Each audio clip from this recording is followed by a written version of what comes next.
Welcome dear students, मैं RS. Sir और आप देख रहे हैं modern public senior secondary school का यूट्यूब चैनल। तो डियर स्टूडेंट्स, लास्ट वीडियो में जैसा कि हमने डिस्कस किया था कि यहाँ पे इलेक्ट्रिक फील्ड के रिगार्डिंग हमने नोट्स बनाने, कॉन्सेप्ट क्लियर करने और आपने तैयारी की भी होगी, कॉन्सेप्ट भी क्लियर किए होंगे, आपके नोट्स भी बनाए होंगे। और लास्ट वीडियो पे आपका जो कमिटमेंट था कि सर कॉन्सेप्ट क्लियर हो गई, आपने कमेंट किया, आपने अपनी रेस्पॉन्सिबिलिटी ली, आपके पेरेंट्स ने आपको इन चीज़ों के लिए अलाउ किया, बहुत अच्छा लगा। नेक्स्ट वीडियो जो आपके है आज हम जो डिस्कस करने वाले हैं उसमें काफी जो एग्जाम पॉइंट ऑफ व्यू से काफी इंपॉर्टेंट टॉपिक डिस्कस करें। अभी जो आपके सामने जो वीडियो आ रहे हैं उसमें थ्योरी ज्यादा है, अभी डेरिवेशन या कोई न्यूमेरिकल पार्ट आपका यहाँ पर आया नहीं है। तो आज की जो क्लास है वो भी यहाँ पे काफी ज्यादा इंटरेस्टिंग होने वाली है और फुल एंजॉय करने वाले हैं। बस फर्क इतना सा है कि आपको आपका जो कॉन्फिडेंस है वो नेक्स्ट लेवल पे होना चाहिए और उम्मीद करता हूँ कि आप उसको लेकर घूम रहे होंगे नेक्स्ट लेवल के कॉन्सेप्ट के साथ में। तो चलिए स्टार्ट करते हैं। ये वाली क्लास जो मैं अभी आपको दिखा रहा हूँ ये हम ऑलरेडी डिस्कस कर चुके हैं लास्ट वाली क्लास में, और यहाँ से हम डिस्कस करेंगे प्रेरण द्वारा आवेशन यानी इंडक्शन के थ्रू चार्ज कैसे आते हैं, प्रेरण के द्वारा आवेशित किया जा सकता है। अब तक हमने पढ़ा, जैसे मान लो कोई सीरियल देख रहे हैं उसमें बताते हैं कि अब तक हमने देखा, वैसे अब तक हमने पढ़ा कि एक ऑब्जेक्ट को दूसरे ऑब्जेक्ट के कांटेक्ट में लाने पे, संपर्क में लाने पे उस पर चार्ज ट्रांसफर हो रहा था। लेकिन अब क्या देखेंगे कि बिना कांटेक्ट में आए कि यहाँ पे जादू होने वाला है, यानी इंडक्शन के थ्रू यानी प्रेरण के द्वारा भी आवेशन किया जा सकता है। तो ये प्रेरण के द्वारा जो आवेशन करने की जो प्रक्रिया है वो ही प्रेरण द्वारा आवेशन है। एक डेफिनेशन भी मैंने यहाँ पर आपके लिए बनाई है जो आपकी स्क्रीन पर है। आपको अपने नोट्स में जो टाइटल है वो डालना है यहाँ से, और जो टाइटल आपने बनाना है उसी टाइटल के अकॉर्डिंग अपने यहाँ पे सॉल्व करेंगे। यहाँ पे देखिए 1 सेकेंड, 1 सेकेंड देखिए। प्रेरण द्वारा आवेशन का जो प्रक्रिया है आपका वो 1 सेकेंड, थोड़ा सा मैं इसको सेटअप कर लेता हूँ। यस, अभी देखिए प्रेरण द्वारा जो आवेशन है उसकी बात अपन यहाँ पे कर रहे हैं कि प्रेरण द्वारा आवेशन कैसे किया जाए। तो उसमें किसी वस्तु को आवेशित करने के साथ बिना संपर्क स्थापित किए, यानी किसी वस्तु को आवेशित वस्तु के साथ, कोई ऑब्जेक्ट है और चार्ज ऑब्जेक्ट के साथ बिना उसको कांटेक्ट में लाए, बिना स्पर्श करवाएं, बिना संपर्क स्थापित किए अगर उसको आवेशित किया जाता है, उसमें आवेश उत्पन्न किया जा सकता है। यह आवेशित करने की जो प्रक्रिया है उसी को प्रेरण द्वारा आवेशन कहते हैं या कहलाता। अब आपके दिमाग में तुरंत से एक सवाल आया होगा, मतलब यहाँ पे हमने लिखा आवेशित करने की प्रक्रिया या आवेश उत्पन्न करने की प्रक्रिया। चार्ज एक यानी आवेश एक कंजर्वेटिव क्वांटिटी है, चार्ज एक संरक्षित राशि है। इसको ना क्रिएट किया जा सकता है ना ही डिस्ट्रॉय किया जा सकता है, यानी ना उत्पन्न कर सकते ना ही इसको नष्ट कर सकते। हाँ, एक ऑब्जेक्ट से दूसरे ऑब्जेक्ट पे ट्रांसफर कर सकते हैं। जैसे एनर्जी संरक्षित होती है, एक रूप से दूसरे रूप में चेंज होती है ना। इसमें बोल रहा हूँ ये साउंड है, ये एनर्जी मैकेनिकल वर्क हो रहा है, मैं काम कर रहा हूँ, बोल रहा हूँ, ये साउंड में चेंज हो रही है मेरी एनर्जी को, उसी प्रकार से तो यहाँ पर चार्ज भी एक कंजर्वेटिव क्वांटिटी के रूप में आता है, एक ऑब्जेक्ट से दूसरे ऑब्जेक्ट में जाता है, ट्रांसफर होता है, आवेश को उत्पन्न नहीं किया जा सकता। तो ये बिना संपर्क स्थापित करने की जो प्रक्रिया है इसी को प्रेरण द्वारा आवेशन कहते हैं या प्रेरण द्वारा आवेशन कहलाता है। इसके बारे में अपने यहाँ पे बात कर रहे हैं। अब हम चलते हैं नेक्स्ट स्लाइड में, और नेक्स्ट स्लाइड में इस जो प्रैक्टिकल इसको मैं समझाता हूँ एक्चुअल में होता क्या है, इसकी थ्योरी को समझते हैं। आपने देखा है कि हमने गोला ले रखा है यहाँ पे, है ना, इस गोले का नाम है बी। इसको एक उच्चालक स्टैंड पे रखा है ताकि कोई भी चार्ज ग्राउंड में नहीं चला जाए, पृथ्वी में नहीं चला जाए, जैसा कि मैंने आपको पीछे वाली स्लाइड में बताया था लास्ट वाली क्लास में कि चार्ज उच्चालक कत्ते से पकड़ना है या कुचालक कत्ते पे रखना है उसको, ताकि चार्ज ग्राउंड में नहीं जाए, पृथ्वी में नहीं जाए। हमने इसको ग्राउंड में रखा और ये चालक है, कंडक्टर है। अब चालकों में नंबर ऑफ फ्री इलेक्ट्रॉन होते हैं, आवेश पाया जाता है, चार्ज होता है। भाई चालकों का मतलब नंबर ऑफ फ्री इलेक्ट्रॉन होंगे तभी तो वो चालक है, कंडक्टर है।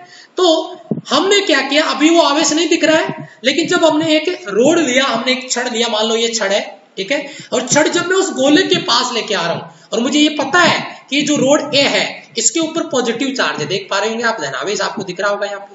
तो ये पॉजिटिव रोड जब मैं उसके पास लेके आया तो मैंने देखा कि इस चालक में पहले पॉजिटिव और नेगेटिव दोनों आवेश बराबर थे, तभी तो ये उदासीन था आपका चालक का। लेकिन उदासीन मतलब ना तो धनावेश ना ऋणावेश, उदासीन रहता है। कोई भी चालक है पहले उदासीन होता है, फिर उसमें इलेक्ट्रॉन बढ़ जाते हैं तो ऋणावेश हो जाता है। अगर इलेक्ट्रॉन निकाल लेते हैं यानी इलेक्ट्रॉन की कमी हो जाती है तो वह धनावेशित हो जाता है। तो इसके ऊपर देखो धनावेश और ऋणावेश दोनों आवेश थे, लेकिन जब छड़ लेके आए तो भाई ये तो विरोध करने लगे। कैसे? बोला पॉजिटिव पॉजिटिव में तो रिपल्सन हो गया, तो इधर जो इलेक्ट्रॉन थे ये इलेक्ट्रॉन इधर से उठ के इधर आ गए, क्योंकि पॉजिटिव नेगेटिव में हमेशा क्या होता है? अट्रैक्शन होता है। तो इसमें जो मुक्त इलेक्ट्रॉन थे चालक में, इधर वाले जो मुक्त इलेक्ट्रॉन थे उनको भी पता चला कि भाई इधर मिठाई मिठाई मिल रही है, ये पॉजिटिव रोड पे धनावेश का मतलब मिठाई मान लो। तो ये जैसे इसके पास लेके आए तो इधर से भाई हल्ला बच गया पूरी कॉलोनी में कि उधर मिठाई बट रही है, सारे लोग उधर भाग के चले गए। यानी जितने भी फ्री इलेक्ट्रॉन थे वो सारे इधर इकट्ठा हो गए, क्योंकि इधर क्या है? पॉजिटिव चार्ज है, इधर मिठाई है। इधर से जो इलेक्ट्रॉन अपना घर खाली करके आए, आपको पता है कि इलेक्ट्रॉन जहां से चल के जाता है, जैसे इलेक्ट्रॉन यहां से चल के इधर चला गया है तो यहाँ पे पीछे उसके बराबर क्या बन जाता है? धनावेश, और यहाँ पे क्या आ जाएगा? ऋणावेश। सेम प्रोसेस यहाँ पे हुआ है, यहाँ से इलेक्ट्रॉन निकल के उधर चले गए तो इधर तो आ गया धनावेश और इधर आ गया ऋणावेश। यानी इस गोले में दो हिस्से हो चुके हैं, एक दरार पड़ चुकी है। दरार बोले तो ये दो आवेशों के पार्ट में पड़ चुका है। रोड जो है, छड़ जो है धनावेशित छड़, ये वाली छड़, इसके साइड में ऋणावेश और दूसरे साइड में धनावेश। अब हमने क्या किया? हमें बोला इस धनावेश को निपटा देना है, तो हमने क्या किया? पहला डायग्राम हो गया, दूसरा डायग्राम हो गया, तीसरे डायग्राम में हमने क्या किया? ये जो रोड पे जो धनावेश था गोले पे, इस धनावेश वाले हिस्से को एक चालक तार से किससे जोड़ दिया? ग्राउंड से। चालक तार जोड़ा और उसको पृथ्वी के साथ कनेक्ट कर दिया, ग्राउंड से उसको कनेक्ट कर दिया। जैसे ही हमने ग्राउंड के साथ कनेक्ट किया, वो टोटल पृथ्वी से निकल के आवेश आया और पॉजिटिव नेगेटिव मिला, और इस हिस्से को क्या कर दिया? उदासीन, क्योंकि इधर धनावेश था, पृथ्वी से निकल के ऋणावेश आया और ये धनावेश और ऋणावेश मिलके मामला चौपट हो गया, खत्म हो गया, यहाँ से उदासीन हो गया। लेकिन सर ये ऋणावेश, अरे भाई इलेक्ट्रॉन इलेक्ट्रॉन तो एक दूसरे को निरस्त कर नहीं सकते, इधर वाला ऋणावेश पूरा का पूरा बच गया और धनावेश पूरा खत्म हो गया। अब हमने क्या सोचा? भाई धनावेश का मामला तो निपट गया, तो क्यों ना अब इस चालक तार को हटा दिया जाए। तो हमने अगले डायग्राम में देख रहे होंगे आप, यहाँ पे कोई भी वायर कनेक्टेड नहीं है, चालक तार कनेक्टेड नहीं है, इसको हटा दिया।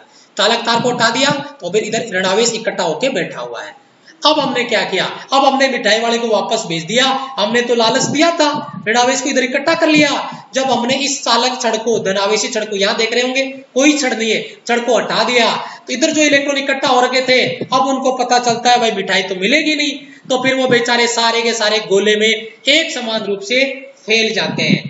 पहले ये पूरा का पूरा ऋणावेश इधर इकट्ठा हो रखा था, अब वो देखिए इधर पूरे गोले में एक समान रूप से बट चुका है, फैल चुका है। रिपल्सन की वजह से, प्रतिकर्षण बल की वजह से पूरे गोले पे एक समान रूप से फैल गया। अब आपने सीखा क्या? ये कहानी क्या थी समझिए। कहानी ये थी कि पहले डायग्राम में आपने देखा, यहाँ पे जो पहला डायग्राम है इस पे कोई चार्ज नहीं था, लेकिन लास्ट वाले डायग्राम में हम देख रहे हैं ये जो गोला बी है इस पे नेगेटिव चार्ज आ चुका है। जबकि हमने किसी भी डायग्राम में आप देख पा रहे होंगे यहाँ पे हमने इस रोड को कहीं पर भी कनेक्ट नहीं किया है, यानी हमने इंडक्शन दिया है, केवल प्रेरण के द्वारा इस चालक गोले को हमने ऋणावेशित कर दिया। नेगेटिवली चार्ज स्फीयर है, ये ऋणावेशित चालक गोला है, बिना संपर्क स्थापित किए। यही जो प्रोसेस है इसे ही कहते हैं प्रेरण द्वारा आवेशन। अब आप कहोगे सर हम नोट्स कैसे बनाएंगे इसके? तो नोट्स बनाने का जुगाड़ हमने यहाँ पे कर रखा है। नोट्स आपको मैंने पीडीएफ दिया हुआ है, उसमें भी आपको मिल जाएंगे, और यहाँ पर आपकी स्क्रीन पर भी नोट्स दिए हुए हैं। एक बार मैं इनको रीड कर देता हूँ ताकि और आपके अच्छे से समझ में आ जाए। चित्रानुसार यदि किसी कुचालक स्टैंड पर रखे गोले के पास किसी धनावेशी छड़ को लाया जाता है तो छड़ में उपस्थित मुक्त इलेक्ट्रॉन धनावेशी छड़ की ओर आकर्षित हो जाते हैं, जिसके कारण चालक का दूसरा सिरा धनावेशित हो जाता है। अब यदि चित्र अनुसार चालक गोले के धनावेशित भाग को क्या कर दिया जाए? ग्राउंड के साथ जोड़ दिया जाए। अगर पृथ्वी के साथ जोड़ दिया जाता है तो पृथ्वी से इलेक्ट्रॉन चालक की ओर प्रवाहित होते हैं, जिससे गोले का धनावेशित भाग उदासीन हो जाता है। धनावेशित भाग क्या हो जाता है? न्यूट्रल, उदासीन हो जाता है। अब यदि भूसंपर्कित तार और धनावेशित चालक छड़ को हटा लिया जाए तो चालक गोले के एक सिरे पे उपस्थित ऋणावेश संपूर्ण चालक में एक समान रूप से फैल जाता है। इसी प्रकार चालक गोले को प्रेरण विधि के द्वारा ऋणावेशित किया जा सकता है। अब हो सकता है आपके दिमाग में सवाल आ जाए कि जब मैं ऑफलाइन पढ़ाऊंगा आपको तब भी ये सवाल आ सकता है, अभी भी आ रहा होगा, इसीलिए उस सवाल का मैं जवाब आपको दे देता हूँ। आपके दिमाग में सवाल ये आ रहा होगा कि सर ये जो गोला है आपने इसको नेगेटिव चार्ज कर दिया, आपने इसको ऋणावेशित चार्ज कर दिया। मान लो हमारे एग्जाम में ये पॉजिटिव चार्ज करने के लिए बोल दे तो बेटा इसका राज एक ही है, जब हमने इसको ऋणावेशित किया था तो जो रोड लेके आए थे वो पॉजिटिवली चार्ज थी, धनावेशित थी। अगर आपको धनावेशित छड़ लेके आएंगे तो गोला ऋणावेशित होगा। अगर आपको गोले को धनावेशित करना है तो आपको इसके पास जो छड़ लेके आनी है ना, वो छड़ आपको लेके आनी है नेगेटिव चार्ज की, ताकि ये कैसा चार्ज हो जाए, पॉजिटिवली चार्ज हो जाए, धनावेशित हो जाए। ये प्रोसेस है और कोई बहुत बड़ा इसमें इश्यू नहीं है। तो ये आपका यहाँ से इसका कॉन्सेप्ट आपका क्लियर हो गया है। अभी चलते हैं अपना अगली स्लाइड में। ये चीज मैंने यहाँ पे नोट भी करके रखी है कि एक आवेशित वस्तु एक अनावेशित वस्तु को अपनी ओर आकर्षित करती है, क्योंकि एक आवेशित वस्तु अनावेशित वस्तु के पास लाई जाती है तो विद्युत प्रेरण की घटना के कारण अनावेशित वस्तु का आवेशित वस्तु के निकट वाला सिरा विपरीत आवेश से प्राप्त कर लेता है। इस प्रकार दो असमान आवेशित वस्तुओं में आकर्षण होता है और वो जो चालक है वो धनावेशित या ऋणावेशित किया जा सकता है। अब यहाँ से आवेशन के रिगार्डिंग कुछ इंपॉर्टेंट पॉइंट डिस्कस कर लेते हैं। वो इंपॉर्टेंट पॉइंट क्या है, जिसमें पहला पॉइंट आपका है कि समान द्रव्यमान के दो सर्वसम यानी एक जैसे गोल चालक गोलों में से एक को समान परिमाण का धनावेश और दूसरे को समान परिमाण का ऋणावेश दिया जाता है, तो ऋणावेशित गोले पे जो है द्रव्यमान है वो ज्यादा होगा और धनावेशित गोले का द्रव्यमान क्या होगा, कम होगा। ये चीज मैं आपको एक बार आगे लेके दिखावे देता हूँ। ये देखिए, ऋणावेशित गोले का द्रव्यमान अधिक होगा क्योंकि ऋणावेशित गोला अतिरिक्त आवेश ग्रहण करता है, जबकि धनावेशित गोले में इलेक्ट्रॉन की कमी के कारण गोले का द्रव्यमान कम हो जाता है। लेकिन गोले के द्रव्यमान में ये कमी या वृद्धि उपेक्षणीय है, यानी इसकी उपेक्षा की जा सकती है। अब आपके दिमाग में सवाल आ रहा होगा, बोला ऐसा कैसे हो गया? बिल्कुल मैं आपको बताता हूँ। ये पैराग्राफ सर हमारे समझ नहीं आया, अभी लेते हैं। देखो मैं बताता हूँ आपको। एक गोला है और ये एक दूसरा गोला है। एक गोले को आपने इलेक्ट्रॉन दिया जिसकी वजह से वह नेगेटिवली चार्ज हो गया। एक गोले से आपने इलेक्ट्रॉन निकाल लिए। अब इलेक्ट्रॉन निकालेंगे तो भाई उस पर कैसा चार्ज आएगा, पॉजिटिव चार्ज आएगा। अब बताओ यहाँ से इलेक्ट्रॉन निकल के बाहर चले गए तो इलेक्ट्रॉन की कमी हो गई ना। जब इलेक्ट्रॉन की कमी होगी तो इलेक्ट्रॉन का कोई ना कोई द्रव्यमान तो होगा, और आपने इलेक्ट्रॉन निकाल लिया यानी उसके द्रव्यमान में क्या आ गई, कमी आ गई। तो इसका जो मास है, जो द्रव्यमान है वो कम हो जाएगा, घट जाएगा। आपने इसको इलेक्ट्रॉन दिया तो इसका मतलब इसके पास इलेक्ट्रॉन और आ गए पहले से ज्यादा, तभी तो ये ऋणावेशित हुआ है। यानी जो इलेक्ट्रॉन आए उनका कोई ना कोई द्रव्यमान तो होगा, कोई ना कोई मास तो होगा, और वो मास उसके टोटल मास को इंक्रीज कर देगा, उसके टोटल मास को बढ़ा देगा। इसीलिए मैंने कहा था कि ऋणावेशित गोले का द्रव्यमान अधिक होगा और ऋणावेशित गोला अतिरिक्त इलेक्ट्रॉन ग्रहण करता है, जबकि धनावेशित गोले के द्रव्यमान में इलेक्ट्रॉन की कमी के कारण उसका द्रव्यमान कम हो जाता है। यानी इसका द्रव्यमान तो कम होगा और इसका मास जो है वो इंक्रीज कर जाएगा, बढ़ जाएगा। ये सवाल आपके कंपटीशन में भी कई बार पूछ लिया जाता है और आपकी बोर्ड में भी सवाल आ सकता है कि अगर गोले को धनावेशित करेंगे तो क्या होगा, तो आपका जवाब होगा द्रव्यमान कम हो जाएगा। अगर ऋणावेशित करेंगे तो क्या होगा, बोला द्रव्यमान बढ़ जाएगा। लेकिन ये कमी या वृद्धि है ये बहुत न के बराबर होती है, इसको हम नगण्य कर सकते हैं, इसकी उपेक्षा कर सकते हैं। अब चलते हैं, देखिए नेक्स्ट स्लाइड में। नेक्स्ट स्लाइड क्या है, नेक्स्ट पॉइंट अपना है आवेश की प्रकृति का परीक्षण प्रतिकर्षण के द्वारा किया जाता है, आकर्षण के द्वारा नहीं। यानी जो चार्ज है उसका नेचर कैसा है वो केवल रिपल्सन के द्वारा, प्रतिकर्षण के द्वारा ही पता लगाया जा सकता है, आकर्षण के द्वारा नहीं। क्योंकि एक आवेशित वस्तु तथा अनावेशित वस्तु के मध्य भी आकर्षण हो सकता है। एक आवेशित वस्तु है वो उदासीन वस्तु को अपनी ओर खींच लेगी, लेकिन आकर्षण तो हो गया, लेकिन प्रतिकर्षण होगा तो पता चलेगा कि उसकी प्रकृति कैसी है। क्योंकि प्रतिकर्षण में दोनों पे आवेश होगा तो ही प्रतिकर्षण होगा, नहीं तो आकर्षण तो उदासीन वस्तु और आवेशित वस्तु के बीच में भी हो सकता है और धनावेश और ऋणावेश की आवेशित वस्तुओं के बीच में भी हो सकता है। तो ये सवाल बन सकता है आपके एग्जाम में कि प्रकृति की पहचान क्या है आवेश की, तो हम कह देंगे प्रकृति की जो पहचान आवेश की जो प्रकृति पहचान है वो केवल रिपल्सन के द्वारा, केवल प्रतिकर्षण के द्वारा ही की जा सकती है, आकर्षण के द्वारा नहीं। ये एक बहुत ही अच्छा पॉइंट आपका यहाँ पर हम डिस्कस कर रहे थे। यहाँ से एक पॉइंट और आपका स्क्रीन पर मिल रहा है लास्ट में, तीसरा पॉइंट जो है इसके रिगार्डिंग आवेश का संसूचन यानी पता लगाना और उसका परिमाण स्वर्ण पत्र विद्युतदर्शी या वोल्टमीटर या प्रक्षेप धारा मापी से ज्ञात किया जा सकता है। यानी आवेश है या नहीं, यानी उसकी उपस्थिति, उसकी प्रेजेंट और उसका नेचर पता लगाने के लिए हम स्वर्ण पत्र विद्युतदर्शी का प्रयोग कर सकते हैं, हम वोल्टमीटर का यूज कर सकते हैं, प्रक्षेप धारा मापी का प्रयोग कर सकते हैं।